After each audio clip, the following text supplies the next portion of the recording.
Hello, Paul. How are you? Yeah, good, thank you. Yeah, keeping all right. Trying to keep as busy as possible with things. We are business is pretty quiet, I have to admit.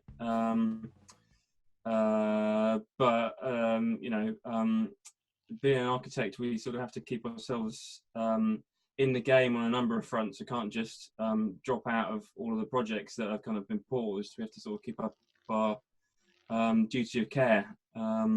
It's it's quite challenging, but we're still busy working. Yeah, well, I'm seeing it with things like end of defects inspections and things like that. The clock doesn't stop on the contract, so yeah, we've still got to do our due diligence and workload as we go through. But how are you finding it working it from home, Paul? What's the challenges? Because you've got younger kids as well, haven't you? So are you mixing it up? Are you doing a bit of gym at 9 o'clock in the morning, or are you? Yeah, it's kind of between my wife and I, we sort of things are happening on the sort of the homeschooling front.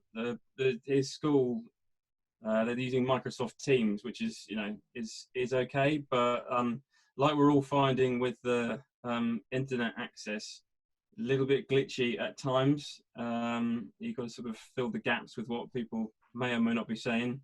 Anecdotally, there was a funny one. The teachers hadn't worked out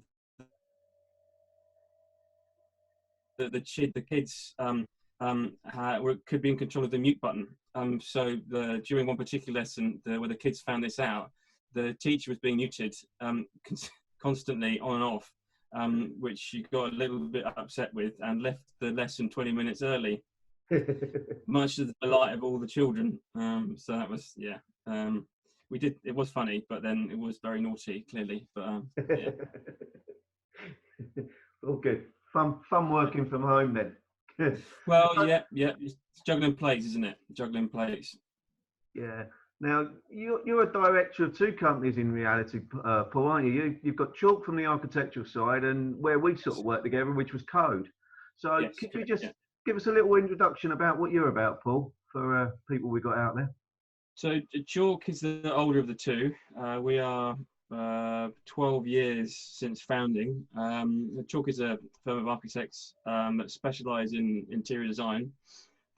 Predominantly, we work within the food and beverage and hospitality space. So clearly, at the minute, on that front, it's going to be very challenging going forward, given the social distancing is going to have a colossal impact on that whole industry.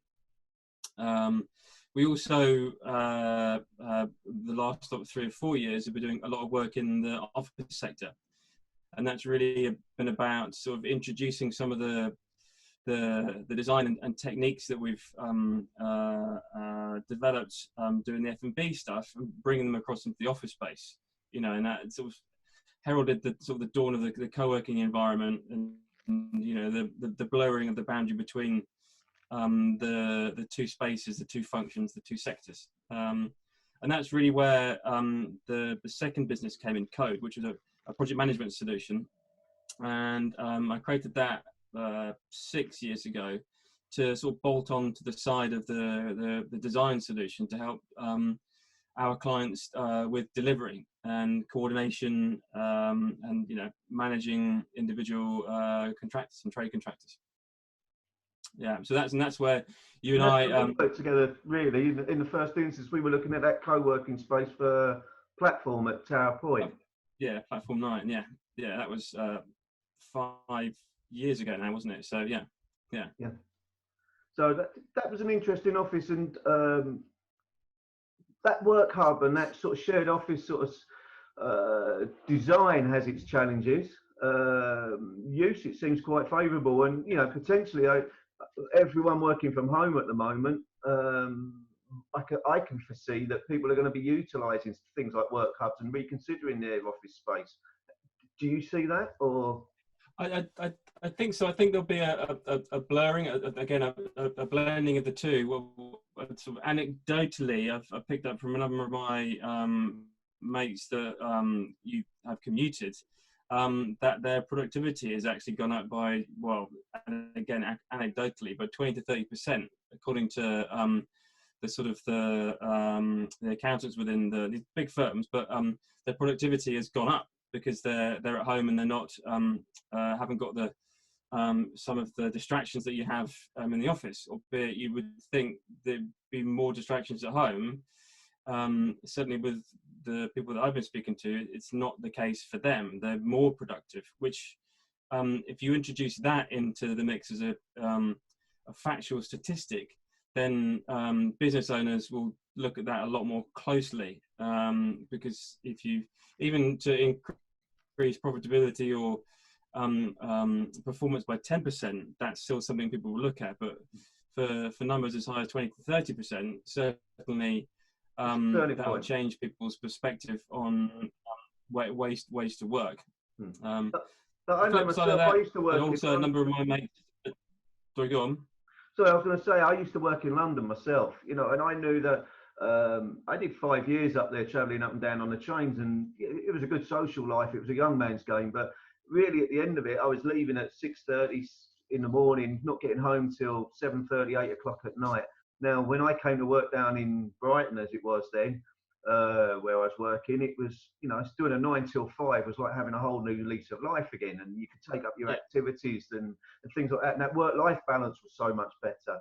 And I think some of this is, you know, being experienced now by people in working from home and that productivity. I think it will change that work-life balance when people are allowed out again. That why can't I still work at home, take up that input, and still have that hobby in the evening?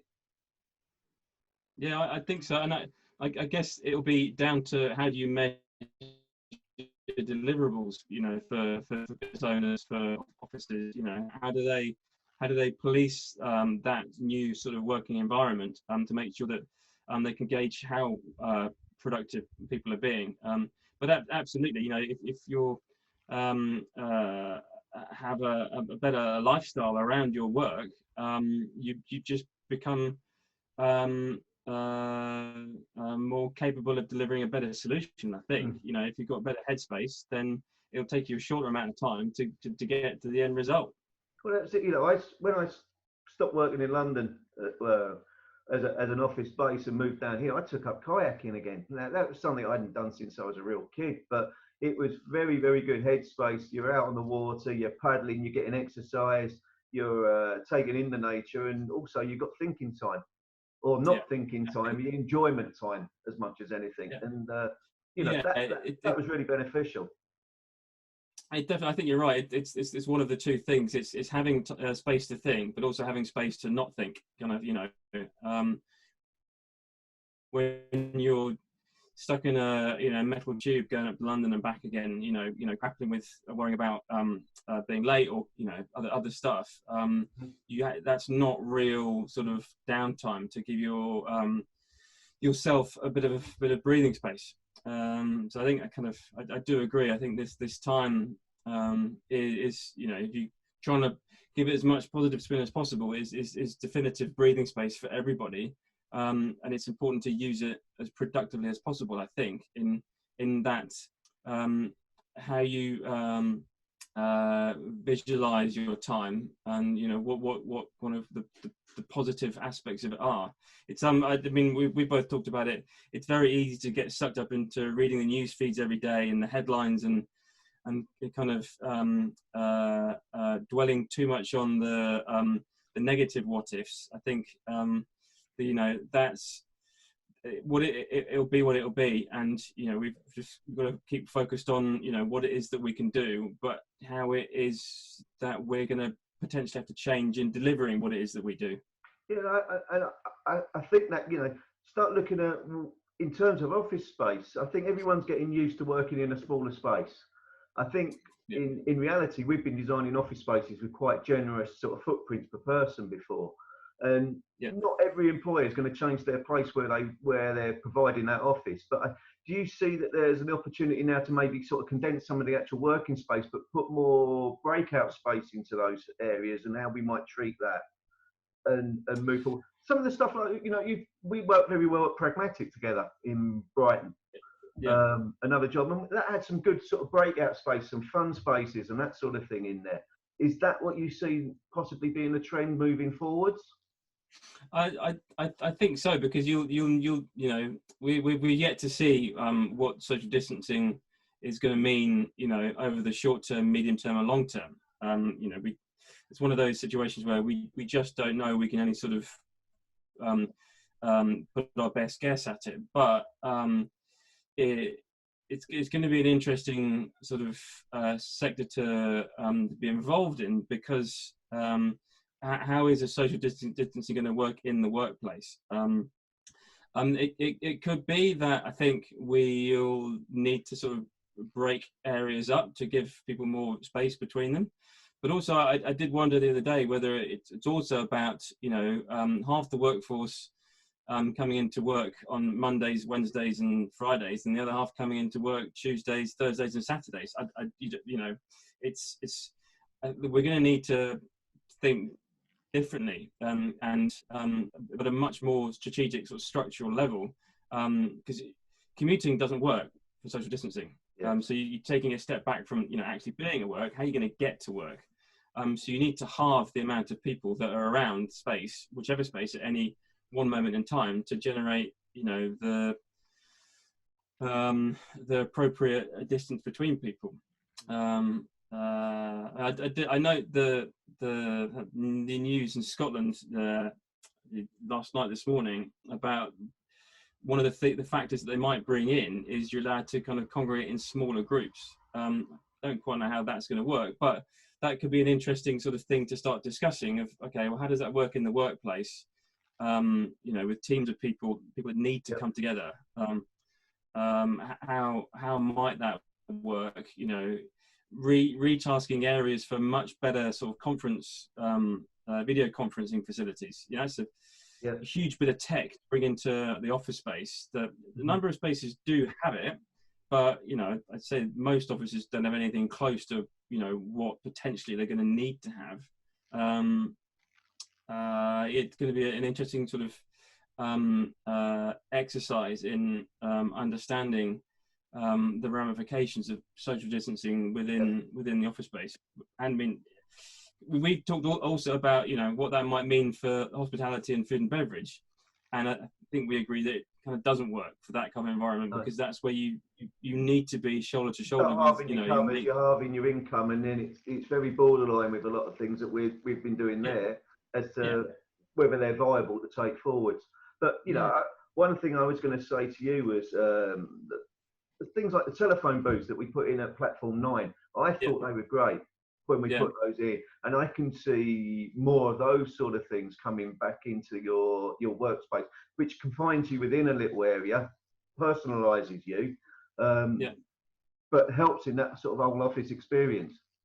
I think so. I mean, because we know as well, like at the moment when we're on the video conference call, you're talking a bit louder. You've got the sound turn up a bit more, just to kind of make sure you're getting all the points that are being made. So if everybody's doing that within an office space, that doesn't work, because there's nothing more annoying than that person in the office that speaks loudly on the phone. That's a thing. So if everybody's doing that, that doesn't work. So you need to kind of consider the acoustics within the space as one of the next sort of major issues of the ramifications of new space requirements, new technology coming in. What kind of a place is that like to be in? The next one down the line is, do you want to be in a place like that? Is that enjoyable? Because that's where we were talking about with the food and beverage, a social distance restaurant or bar. It's not very nice. No. How do we feel about that within the office space? Would you prefer to be at home and just getting on with it, in your own little bubble, and then maybe coming together for some sort of distance meeting, like I say, once or twice a week? Maybe that's it. It's kind of we create environments where, like Platform 9 or Pragmatic, where therefore, Mondays and Tuesdays I'm in the office. That's it. Yeah. That worked as well. From what I saw of it. Also, the other thing I was quite keen to look in is like a change in materials. Now I saw some stuff before lockdown. It was quite sort of sustainable and that sort of. It was actually the compost, if you like, that mushrooms are grown in, and Right, they've okay. been using that for insulation. But it's biodegradable, it's vegan, it's Yeah. friendly, and everything else. And it's probably got better fireproofing requirements than most insulations that you've got, and things like that. I can foresee a lot more sort of biodegradable type materials and things like copper. Mm. Copper's actually very sort of bio-friendly, if you like, in terms of wipe down and cleanliness. And that sort of thing. And I can see more of that being sort of taken back into the sort of workplace. Yeah. I mean, I think that's an interesting point about the sort of the sterility or kind of cleanliness of materials. You mentioned about materiality. Yeah, I think that we're going to have to take a closer look at that. You know, whether certain materials are less suitable for environments where there are a lot of people coming into, you know, as a touch point. You know, does the virus stay on this particular material for a longer period of time? You know, that's one of those sort of anecdotally funny sort of bits of commentary about whether it's 2 hours, 7 hours a day, 2 days, 5 days, you know, through whatever. But clearly, it's, as designers and fabricators, it's going to be one of those things that we need to have an eyeball on that, because you don't want to create an environment that potentially could host viruses over a longer period of time. You know, it's you know, it's an area where maybe the health sector needs to blur into, you know, the communal spaces more. That, I mean, that would certainly be a shame for certain materials that I can see where they might have an impact. You know, like, you know, where we've used, you know, precast concrete as, you know, tabletops and stuff like that. Yeah, but we'd need to we'll get more advice on the science of sterility and kind of hygiene. But then I was told yesterday that cedar's a very good material for use in this sort of environment. Yeah. So, you know, it probably just put the price of cedar up quite a few pounds a square metre or whatever. But, you know, there's more of that sort of coming through and working in that way. Yeah, I mean, I'd like you say, we mentioned copper. I mean, brass, traditionally brass has, I can't remember the right phrase, but has qualities that antibacterial. Yeah, so, you know, maybe it's, you know, we're going to take a step back to kind of more sort of, inverted commas, old-fashioned materials that, you know, Victorians and earlier used because of their inherent properties. Yeah. And that's no bad thing. Yeah. It's a good shout. Yeah. Yeah. So really, we've already talked about it as well, sort of offline as such. But I know you were saying last week, working with Box Park and people like that, you're looking at how you can possibly bring the office space back into that sort of aside to a market hall and things like that. Yeah. In what you're doing, do you see this sort of blurring of the lines of the home working, the office working, and maybe some of that sort of side sector of hospitality and that sort of thing? Do you see that as being a bigger movement in the next sort of year? I definitely think so. I think it's probably those environments, you know, like in big office complexes, you've always got a food offer, but the quality, the variety, the spirit of that food offer, it's probably pretty lowball, quite boring in a way. And to attack that environment as like a food and beverage retailer to bolting on office space, that's a completely different approach to delivering sort of commercial office space solutions. And it, you know, create a much more dynamic, enjoyable environment to be in. I think as an office worker, because it, you know, it just gives you like the community sort of aspect as the specialist area. I think, not to do a disservice to office-based design, but if you're creating a spec office, you know, really it's, you know, that's 25 square meters, that's 50 square meters, that's 100 square meters, you know, very that's your space. You can sort out how you want that. It's very sterile, and it's yeah, exactly. And then, but then it's like, well, within those different sort of sizes of office space, here is the community realm which the specialist operator runs. and the office space really is there to drive footfalls to the food and beverage operators. So you're creating a captive market. So it's funny, like some of the best ideas are so simple, and everyone scratches their head thinking, well, how come we haven't done that before? Because that's kind of obvious. But that's what a great idea. Like Why a the great idea original is a great Elephant idea. Park up the back of the Elephant and Castle was very much that. It was the office space with a little bit of hospitality downstairs that sort of brought everyone together. Yeah. It's that movement. I can see that. Yeah, definitely. But I think it's a different scale of it. Box parks are I think 5,000 square meters, something like that. I think. So that's a serious bit of real estate, retail real estate on its own. Yeah, you're talking about a significant piece of urban realm development, and Box Park always talk about placemaking, and that's exactly what you're creating. And Croydon was so successful, I think, because you had this huge office sector market which was kind of lagging quite a lot. You drop in an environment like Box to it, and suddenly A, all the office space got let out, B, the values went through the roof.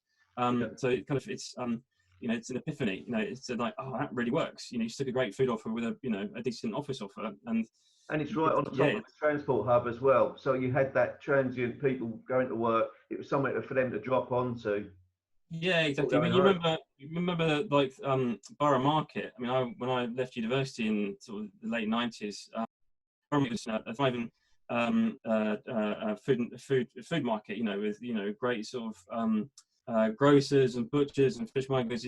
But then they started. Well, when I first started training in the late 80s, I used to work just up the road from Borough Market. There, I remember it as a proper fruit and veg market. The greens on the floor and that sort of thing. I first trained in Southwark, so right on Borough High Street. So I know exactly what you mean. And as you say, it turned over into being that sort of foodie hub later on. Yeah, absolutely. Which makes London Bridge an awesome place to sort of work now, because when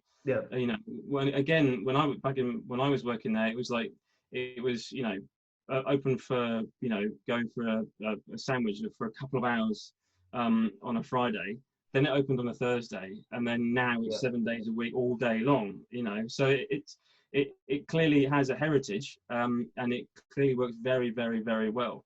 And hopefully it's something that we'll see more and more as another thing outside of London.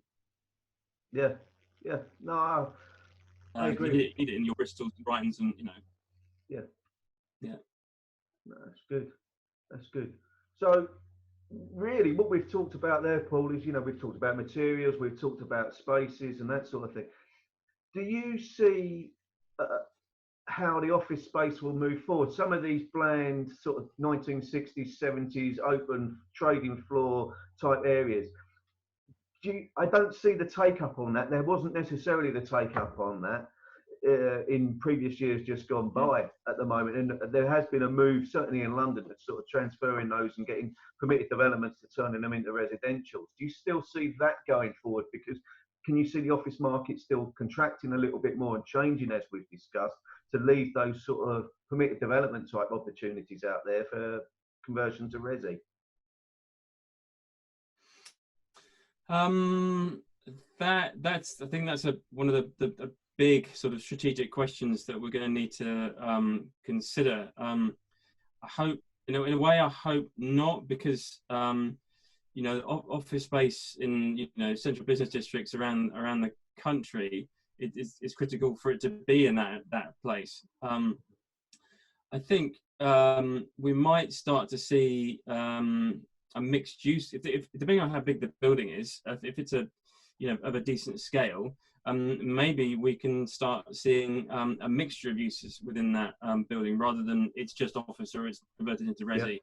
Maybe there's the first ground floor and first floor could be our market hall, food and beverage sort of environment. Then you have offices on a number of levels, and then say the top 20% is maybe a small scale residential to suit graduates or singles, or because there's always a huge sort of rental market for smaller environments. And if you're on top of where you work and on top of, you know, a social space that an environment where you probably spend most of your time anyway, then you're creating like a whole sort of micro village, a micro habitat where you live, work, and play. You know, albeit you will leave to go and do other stuff, but if we can create sort of these sort of micro habitats where, you know, people can do, as I say, live, work, and play, that's potentially an interesting sort of model to take forward on sort of large office buildings which are sort of languishing without anybody renting the total space. If you mix it up, that might give it a bit of a USP and like the pull factor for the younger crowd, the graduates and the like. Okay, so that's really good, I think, Paul. And with that, you know, we've had a good introduction to yourself. I understand how you're working at home. We sort of briefly discussed where we've worked together at Platform, which I thought was a very good, you know, collaboration that we had there. You know, we provided some of the cost outlet and some of the management, which complemented what you'd already been doing. I think, you know, we've talked about, you know, office space and how that might change in terms of breakout spaces. And, you know, as I say, I'll go back and say it again, I really like the telephone booth ideas that we did at Platform and things like that. Maybe the idea of some of the oversupply of office space, you know, I thought that was great what you just sort of summarised there. That was really, really good. So I think we've had a good conversation, and that's worked really well. I'll let you be, if that's okay for today, Paul. Thank you. Cool. Yeah, great. Thank you very much. And we'll work from there.